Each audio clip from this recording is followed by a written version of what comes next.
Hello नमस्ते शुभ बिहानी। आशा छ आराम हुनुहुन्छ होला। म पनि आरामै छु। तपाईहरुले यो भिडियोलाई फुल वाच गर्नु होला। यदि भिडियो मन पर्छ भने शेयर गर्न पनि नछुटाउनु होला। मलाई चाहिँ कतै पाउना लाग्न गयो भने ओछ्यान फेरिन्छ नि त, आफ्नो सुतिरहेको ओछ्यान साटिन्छ अनि मलाई चाहिँ निन्द्रा लाग्दैन। 2 दिन 3 दिन जति रात बिताउनु परे पनि मलाई निन्द्रा लाग्दैन। ओछ्यान फेरिदा पनि मलाई निन्द्रा लाग्दैन। मान्छेहरु लोग्ने फेरेर स्वास्नी फेरेर मजाले निदाइराका छन्, सुतिराका छन्, सपना पनि देखिराका होलान् तिमीलाई नै म जिन्दगीभरि साथ दिन्छु भनेर। निन्द्रा लाग्छ? कसरी निदाउन सक्छन् मान्छे?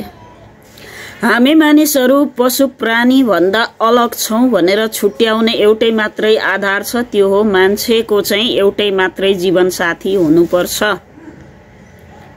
उसले मानसिक शारीरिक सबै किसिमको भावनाहरू साटासाट गर्ने जोडीको रूपमा भनेको मान्छेको एउटै मात्रै पार्टनर हुनुपर्छ। त्यही मात्रै एउटा धर्म, मानव धर्मले गर्दा हामी पशु प्राणीहरू भन्दा अलग छौं भनेर चिनाउँछ। होइन भने मानिस र पशुको व्यवहारमा केही पनि भिन्नता छैन। आज भोलि त झन् भिन्नता छैन। सबै व्यवहार मान्छेले पशु जस्तै गर्न थालिसकेको छ। त्यसमा एउटै आधार के थियो भने मान्छे चाहिँ पशु भन्दा अलग हो भन्ने आधार। मान्छेको एउटै मात्रै पार्टनर हुनुपर्छ। तर यहाँ घरको श्रीमती छोडेर, घरको श्रीमान छोडेर अर्काको श्रीमान अर्काको श्रीमतीसँग मजाले शरीर, भावना, माया सबै कुरा साटासाट भइराखेको छ। मलाई चाहिँ ओछ्यान फेरिदा पनि निन्द्रा लाग्दैन। कतिको यस्तो बानी हुन्छ है, मेरो चाहिँ त्यस्तो छ।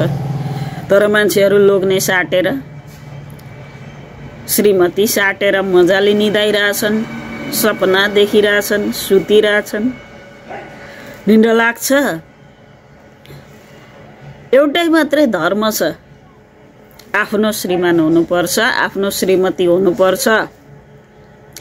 कसैको श्रीमान बितेपछि, श्रीमती बितेपछि या त डिभोर्स भएपछि ऊ एक्लो हुन्छ। एक्लो अवस्थामा अर्को एक्लो व्यक्तिको साथ खोजेर जोडी बाँधिनु त्यो स्वीकार्य हुन्छ। त्यो चाहिँ स्वीकार्य हुन्छ। फेरि पनि उसँग उसको साथमा एउटै मात्रै जोडी हुन्छ भने।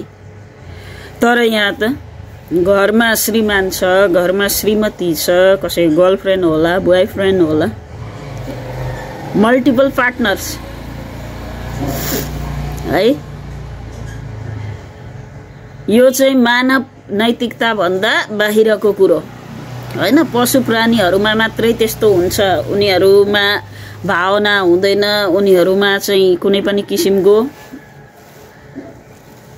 त्यस्तो फिलिङ्स हुँदैन कि यो चाहिँ मेरो प्रिय, योसँग चाहिँ मैले श्रीमती बनेर भूमिका निर्वाह गर्नुपर्छ या त श्रीमान बनेर जिम्मेवारी वहन गर्नुपर्छ भन्ने त्यो चेतना हुँदैन।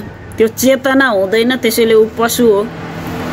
मानिस चेतनशील छ, उसमा सोच्ने क्षमता छ, फिल गर्ने भावना छ, त्यसकारणले ऊ मान्छे हो। अनि यही एउटा मात्रै आधार छ, मान्छेको एउटा मात्रै जीवन साथी, पार्टनर हुनुपर्छ भनेर। अब यो कुरामा पनि मानिस पतन हुने भइसकेपछि मानिस र पशुमा कुनै पनि भिन्नता बाँकी रहँदैन।